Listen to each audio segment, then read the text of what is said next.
Hello, everyone. Please let me know if you can hear me. I'm outside. Please let me know if you can hear me. I really wanted to bring this message to you guys.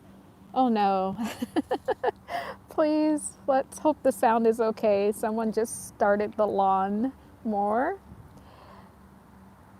I wanted to bring this message to you guys because I was out in nature and I was just watching and observing the birds, and I want to bring a message today that your old skin has fallen, but what grows near water will always be restored.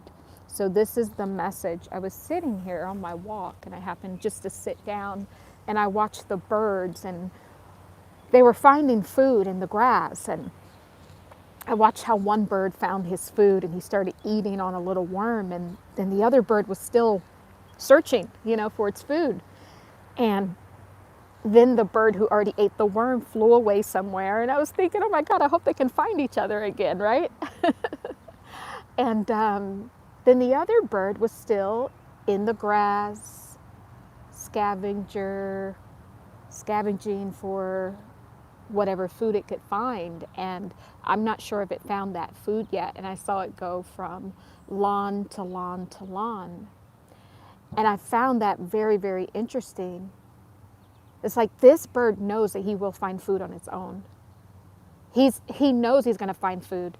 And the other bird knows he's going to find food too, because after he found his food, he left. He went off, he flew and went off, to do whatever it is that birds do.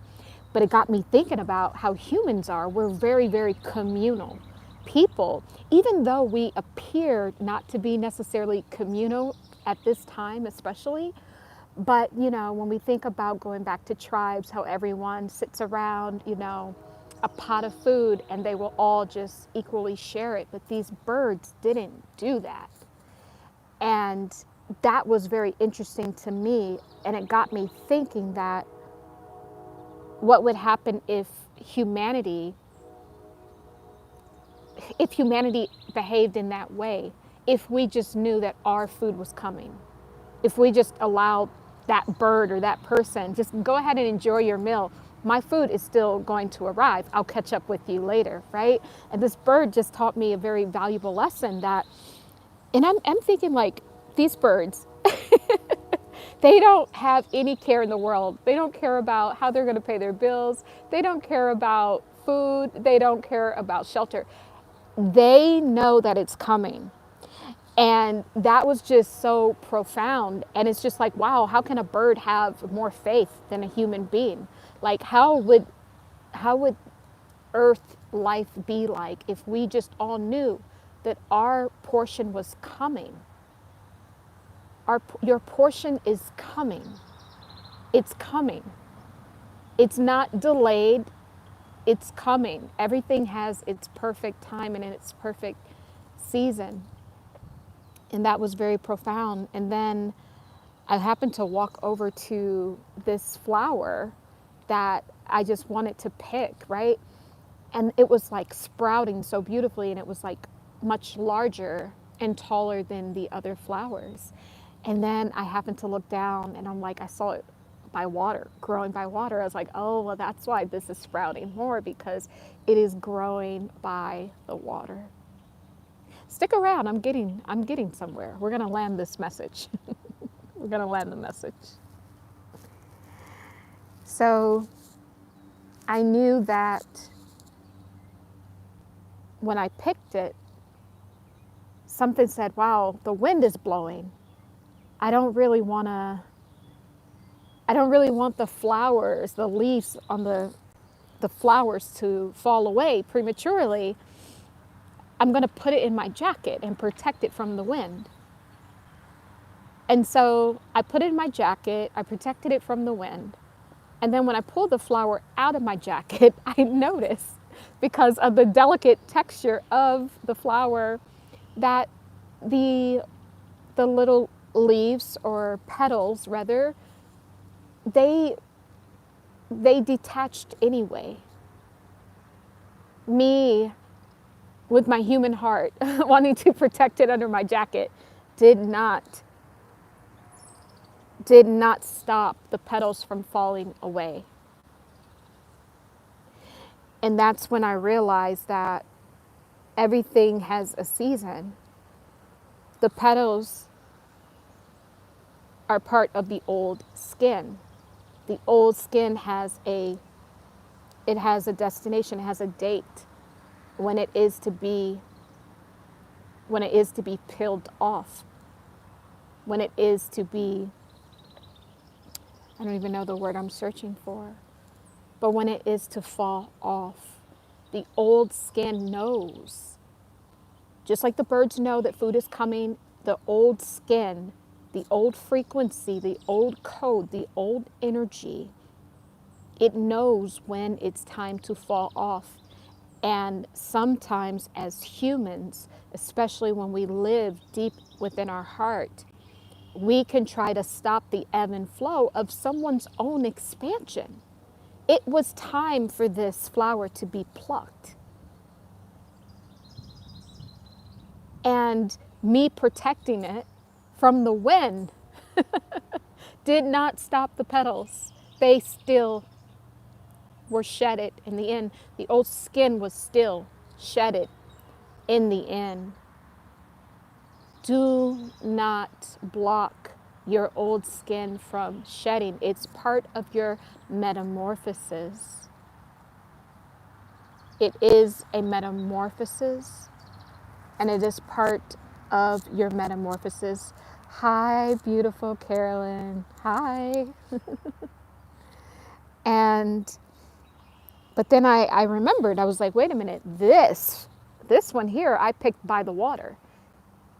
What has water? What grows near water? What allows the vapors from water to seep in will always regrow. We have intelligent divine waters inside of ourselves, inside of our body, inside of our ecosystem.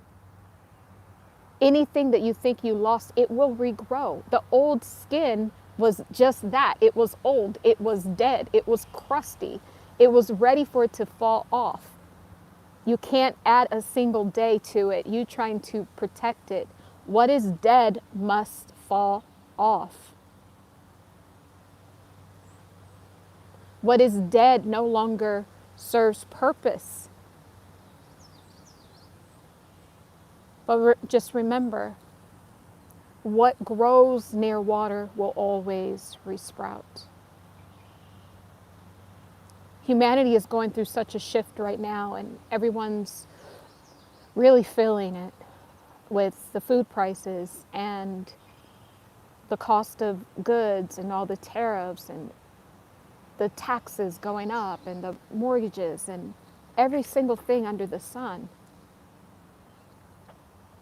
But just know that if you need to lighten your load, if you're holding on to one of those man-made things that actually has died, it dies when it no longer serves a higher purpose. Sometimes even our house no longer serves a higher purpose. Don't be afraid to let go of the old skin, because what grows near water, what is part of water, will always re-sprout. Just like the birds. They know they're going to have shelter. They know they're going to have food. They don't even think about that. That's totally taken out of the equation.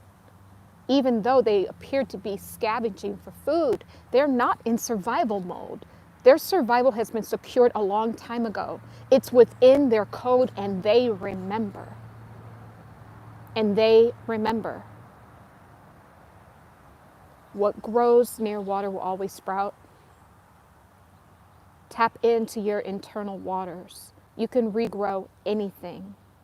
Anything that was dead needs to be released so that it can go on its own journey. Because even just when something dies, everything in the universe is consuming itself. So it becomes part of something new. And we have to allow the ebb and flow of that.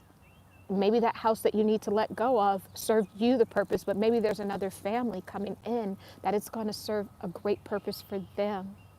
So do not be ashamed of where you are and what you have and what you seem to lack. Just know that what is for you will always be for you.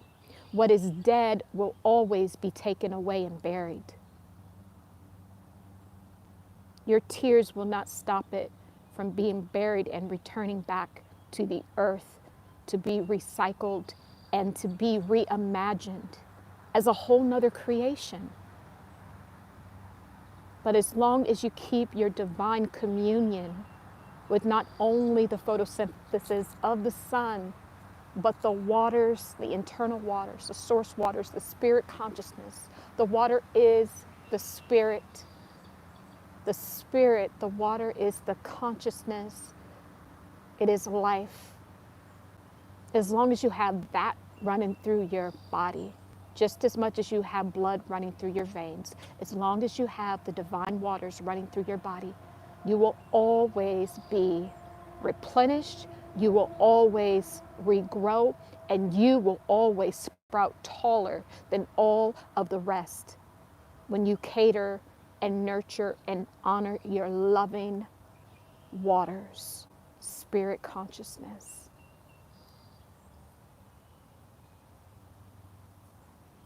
Let the dead bury the dead.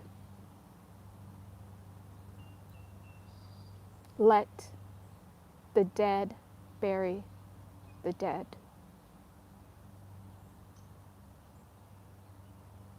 You must stay in flow.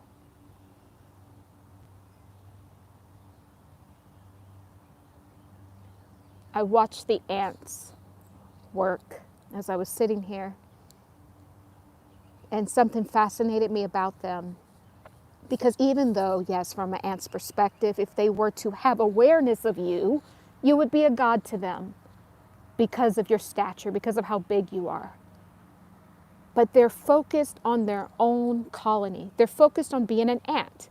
They're not trying to be a human and trying to figure out the wonders of humanity because they are not there yet.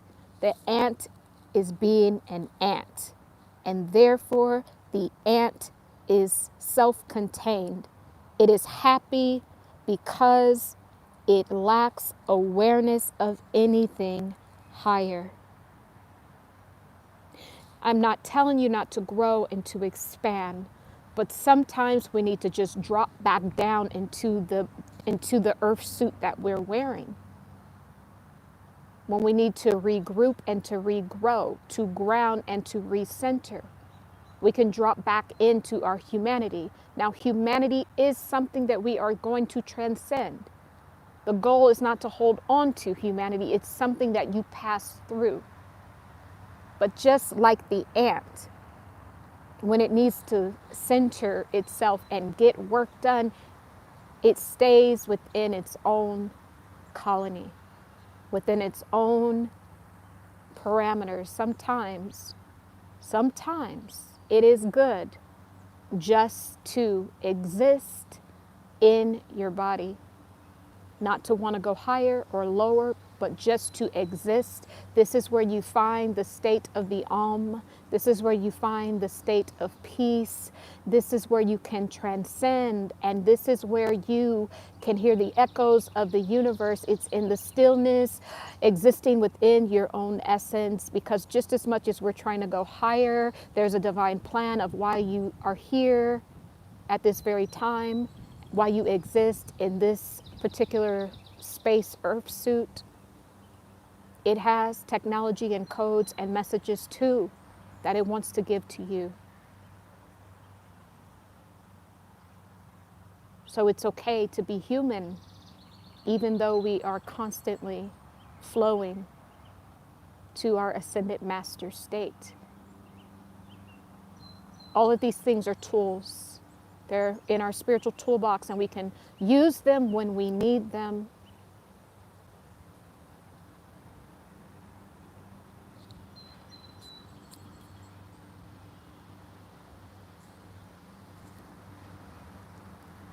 Hi, beautiful Sister Gail. Hi. I'm just feeling really called to bring this message of, I'm hearing completeness, because we are in a stage of completing something major, and there is a new merger, I'm hearing, on the way. But we must close out cycles correctly. You can't close a cycle out with karma still hovering over your head.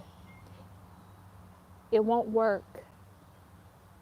All of the 99% of work that you've done on that timeline, if you do not close this out properly, if you leave karma embedded within the path that you've been working on for all of these years and possibly eons, you will be brought back to finish that 1%. So I'm urging you, do not leave this timeline with karma.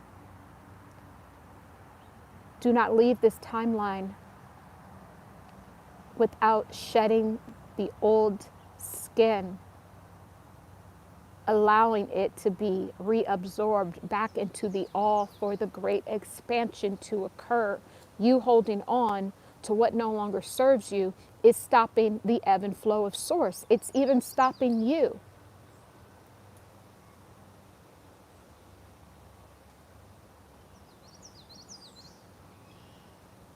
He that dwells in the secret place of the Most High will always expand.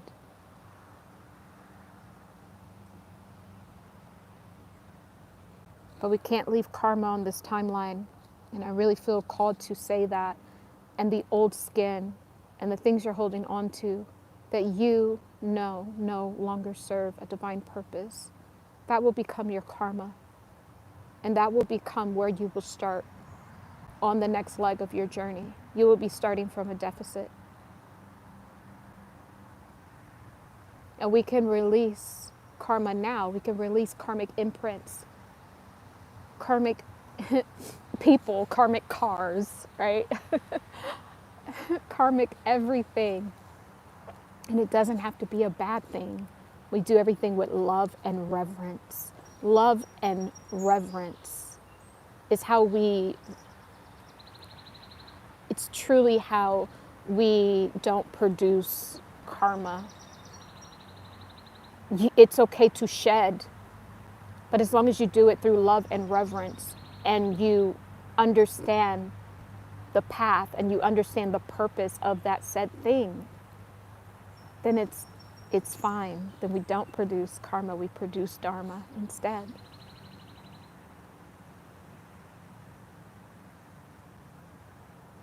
This is a golden path that we are walking. My loved ones, this is a golden path. You cannot shield anyone else on this path.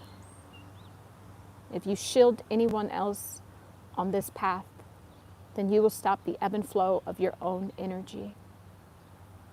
Nature has it right. Nature has this fine-tuned. Just keep walking and keep evolving, keep growing, and keep learning. And if the wind wants to blow the old house down, if the hell wants to cast stones on your property and your belongings, then it is dead. Then you keep walking, because it's no longer in its whole form.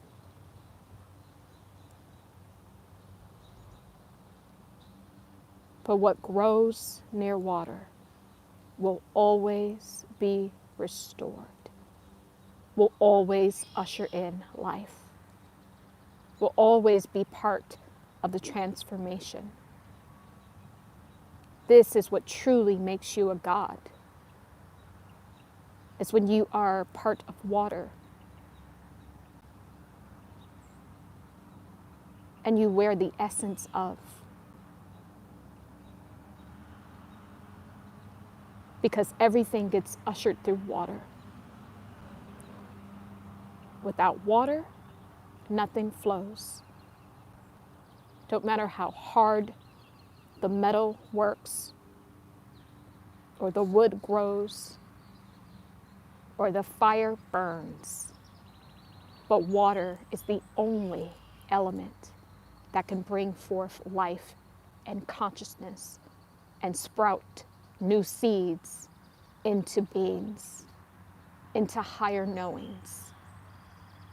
We stand with our internal waters and we allow the flow of everything else to be stripped away. We don't look back. We stay within the current of the loving waters, allowing the whispers to carry you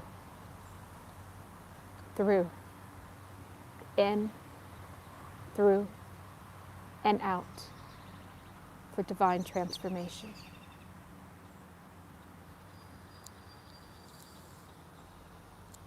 Thank you, Sister Gail. Appreciate it.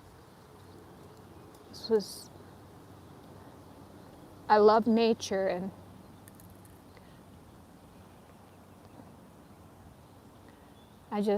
this message was very timely because of our shift. And we want to hold on to so much, but nature is saying, look at us. We stay in the flow and we're still standing. And so today we can learn something from nature, the things that we thought that we were above. And sometimes you can learn things from the most unexpected places. Yeah. That's the message for today. I love you all so very much. I love you all so very much. And just keep shedding. Just keep shedding. And you will keep being reimagined in a beautiful way that you didn't even know was possible. You don't have to know the way. Just stay attuned to the loving whispers of the divine waters. And that's all you will ever need. And it will restore you. It will replenish you. And it will put you on the path, on the righteous path. It will. And it will cleanse you, purify you, baptize you, and consecrate you. And anything that was of a lower vibration will naturally have to fall away. We don't have to complicate healing. It's all done when you submit and submerge yourself in the divine waters. I love you guys so much. Love is the way. Forgiveness is the key. And truth is the light that will always, always guide us home. Be well, guys. Bye.